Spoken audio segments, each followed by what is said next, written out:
حضرت جندب فرماتے ہیں ایک دیہاتی شخص آیا، اس نے اپنی سواری بٹھائی، اس کو باندھا، رسول اللہ صلی اللہ علیہ وآلہ وسلم کے پیچھے نماز پڑھی۔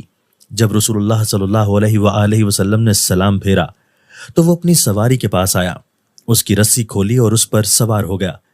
پھر ندا دی، اے اللہ تو مجھ پر اور محمد صلی اللہ علیہ وآلہ وسلم پر رحمت فرما اور ہماری رحمت میں کسی دوسرے کو شامل نہ فرما۔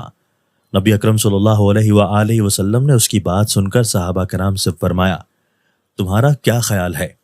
یہ شخص زیادہ گمراہ ہے یا اس کا اونٹ؟ تم نے سنا نہیں ہے اس نے دعا مانگتے ہوئے کیا کہا؟ صحابہ کرام نے عرض کی، جی ہاں یا رسول اللہ صلی اللہ علیہ وآلہ وسلم، ہم نے سنا ہے۔